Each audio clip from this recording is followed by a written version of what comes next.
En esta sesión vamos a analizar el ensayo de flexión a materiales frágiles. El ensayo de flexión es una prueba experimental que nos permite conocer propiedades flexurales de materiales. Vamos a analizar inicialmente en qué consiste este ensayo. Un ensayo de flexión, como su nombre lo indica, consiste en someter un material a la prueba de flexión. Flexión significa básicamente aplicar una carga sobre el material y que éste se deforme sin romperse. Ya hemos analizado el ensayo de tensión, si recuerdan, donde un material se somete a cargas opuestas que lo estiran hasta romperse.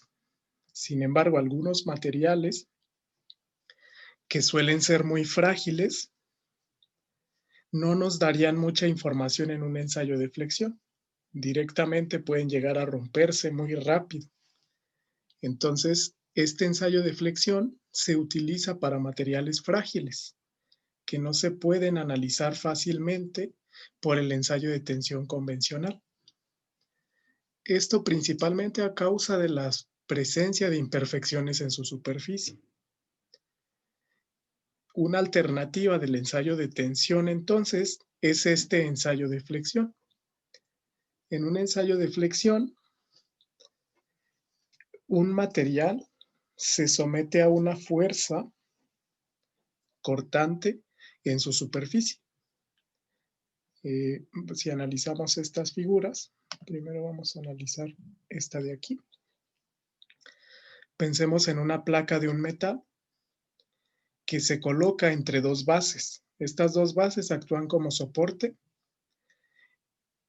y a la mitad de la distancia de este material, de esta placa, se realizará un ensayo de flexión en donde se va sometiendo este material a una fuerza descendente y variable. Esa fuerza va aumentando, ocasionando una deformación en el material. Esa deformación se le llama deflexión. El ensayo de flexión está normado por esta norma ASTM E290, que trata sobre el ensayo de flexión para la ductilidad de metales. Por medio de este ensayo se puede observar el comportamiento y deformación de un material aplicándose una fuerza transversal. El método de flexión más común es el conocido como flexión de 3 puntos, donde el material se coloca entre dos soportes, aquí separados una distancia L conocida. A la mitad de esta distancia se hace incidir una fuerza perpendicular y normal a la superficie del material. Esta, por ende, es una fuerza cortante y va a ser variable. Comienza, al igual que el ensayo de tensión, a aumentarse el valor de esta fuerza. Por consiguiente, este material se va a doblar. Midiendo la distancia en la cual se dobla este material, nosotros definimos lo que se llama deflexión. Entonces, con base a esta deflexión, que es la deformación que sufre el material por flexión, nosotros podemos analizar algunas propiedades mecánicas del material. En este caso, las placas que se someten al ensayo de flexión deben tener dimensiones conocidas. Aquí W está representando el ancho, H está representando el espesor de esa placa. Vamos a analizar algunos casos. Si nosotros realizáramos un diagrama de fuerzas sobre la placa, aquí estamos analizando un diagrama de fuerza cortante y un diagrama de momento flexionante. De sus clases de mecánica de sólidos, recordemos que el diagrama de fuerza cortante es un gráfico que expresa el valor de las fuerzas cortantes que se ejercen sobre un material en función de la distancia X. aquí desde 0 a X, nosotros podemos encontrar dos pares de fuerzas cortantes. Aquí le llamamos V a la fuerza cortante,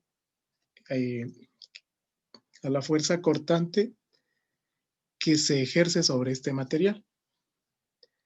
Entonces, un diagrama de fuerza cortante nos indicaría que la fuerza cortante que soporta una placa, aquí la placa sería toda esta, de 0 a la mitad de su longitud, exactamente aquí, en este punto, es la longitud de esa placa entre 2. Entonces, de 0 aquí es una fuerza cortante de más P entre 2. Y a partir de, como les mencionaba, esto es L entre 2.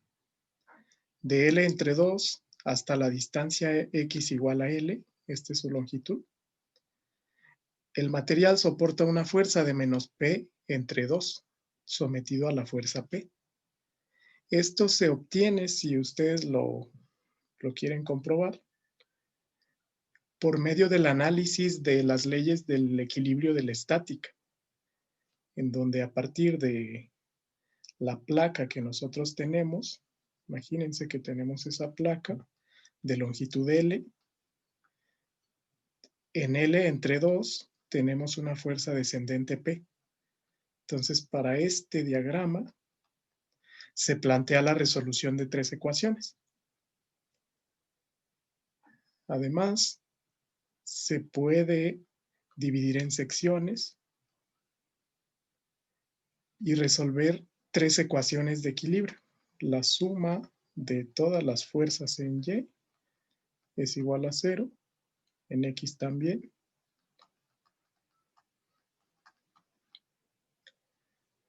Y además la suma de todos los momentos de las fuerzas es igual a 0. Estas son las 3 leyes de la estática.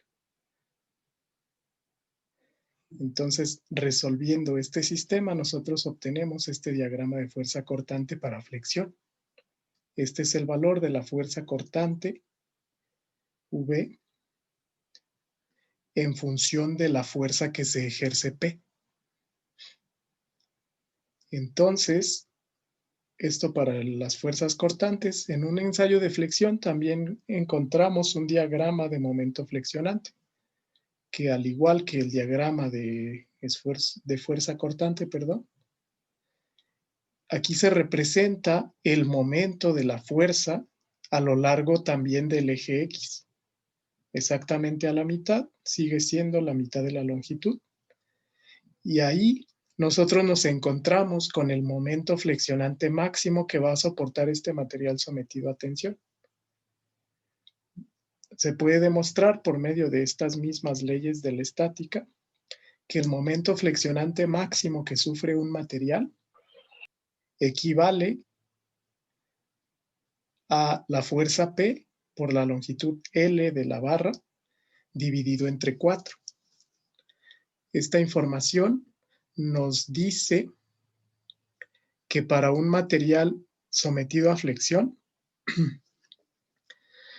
la fuerza cortante depende solamente de la fuerza P que se está ejerciendo sobre él y de su longitud.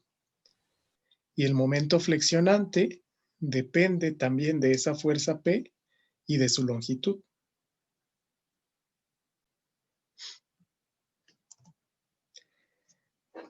Ok, vamos a analizar un primer caso de un ensayo de flexión.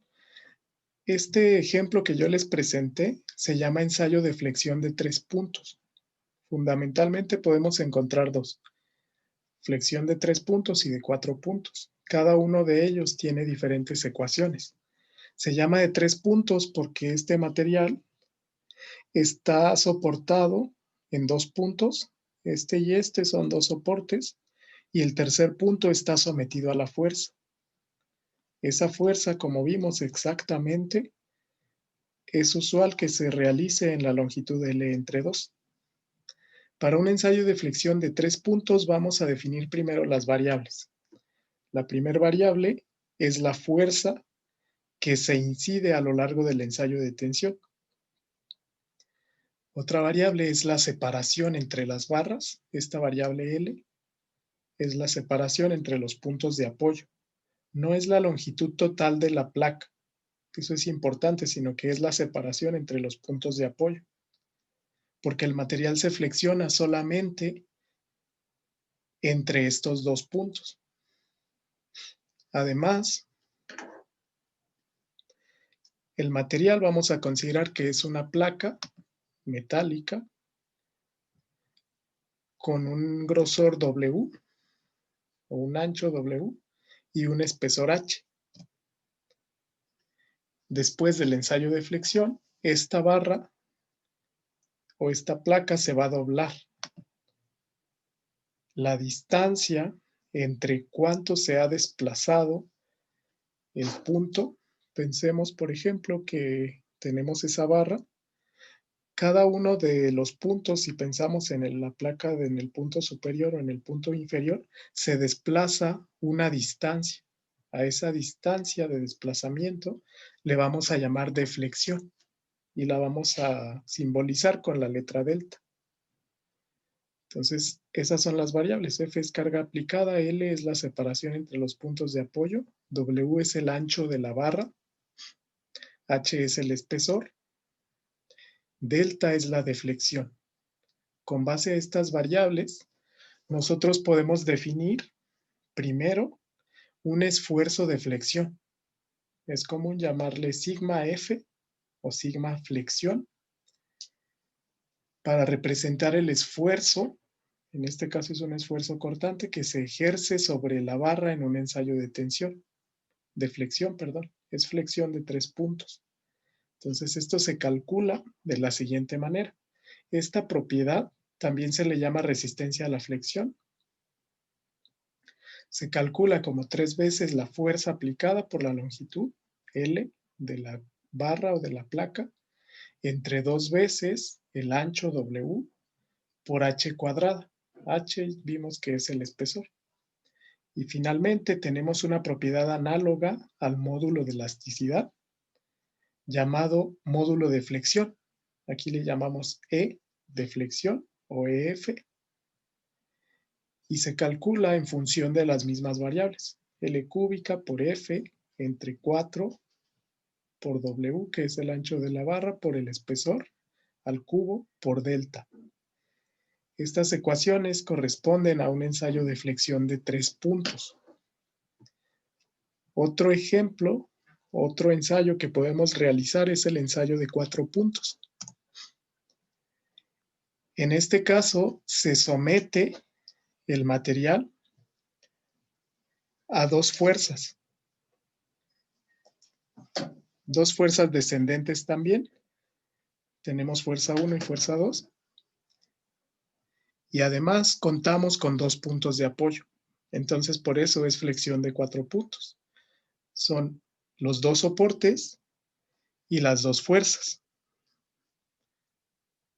Aquí las variables las vamos a definir también de la siguiente manera. Esfuerzo, sigma F, será el esfuerzo de flexión.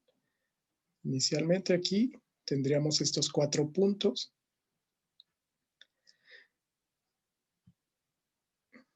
La primera variable es esfuerzo de flexión, sigma F, corresponde a la tensión en las fibras externas en el punto medio. Noten que aquí este esfuerzo ocurre en el punto medio. Aquí sí es necesario de especificar. En el de 3 puntos no es necesario porque se sobreentiende que ese esfuerzo ocurre a la mitad de la placa. F es la carga o la fuerza en un punto dado. L es el tramo de soporte. También es la separación entre estas dos, entre los soportes aquí color naranja. B es el ancho de la prueba, el ancho de la placa de la prueba. Y D es la profundidad o espesor de la viga probada. Entonces, con esa notación, la tensión de flexión se calcula de la siguiente manera. 3 dividido entre 4, FL, entre el ancho por el espesor al cuadrado. El esfuerzo de flexión se calcula F por L entre BD cuadrada, en este caso, Aquí se hace la aclaración que la primera es para ensayo de flexión de 4 puntos, donde el tramo de carga es la mitad del tramo de soporte. La siguiente es para ensayo de flexión de 4 puntos, donde el tramo de carga es 1/3 del tramo de soporte. Para una sección transversal rectangular, también para una sección transversal rectangular. ¿Ok? Aquí, comparando con el ensayo de flexión de 3 puntos, se puede calcular como 3 medios FL entre BD cuadrado. Entonces, ambas fuerzas, en este caso, tendrán el mismo valor de flexión. Ok, esto es para el ensayo de 4 puntos. Independientemente de si nosotros tenemos un ensayo de 3 puntos o uno de 4 puntos, un ensayo de flexión genera también curvas, esfuerzo, similares más bien a las curvas esfuerzo de formación, llamadas deflexión contra esfuerzo de flexión. Entonces, aquí se presenta un ejemplo de una curva generada para un ensayo de flexión. Se grafica en el eje X la deflexión. Recuerden que esto nosotros lo llamamos delta. En el eje Y se grafica el esfuerzo de flexión. Entonces, ahora en este caso vamos a tener en el eje Y, independientemente de si es un ensayo de flexión de 3 puntos o de 4 puntos, podemos generar el esfuerzo de flexión. Y en el eje X nosotros podemos generar la deflexión. Esta deflexión tendrá unidades de longitud. Recordemos que corresponde al desplazamiento de la placa en función de la fuerza. Aquí entonces observamos una tendencia muy similar a una curva esfuerzo de formación. Comienza una zona elástica, digamos, donde es proporcional la deflexión al esfuerzo de flexión, esta zona. Posteriormente, pasamos a donde se rompe esta tendencia, una zona plástica, y finalmente llegamos a la fractura. Aquí no se forma una zona de estricción, no hay un cuello de botella, por lo tanto, esta curva simplemente en la fractura se vuelve discontinua y aquí termina el ensayo de flexión. Esta curva se puede analizar también y nosotros podemos relacionar las propiedades de este material como el módulo de flexión en función de otras propiedades mecánicas.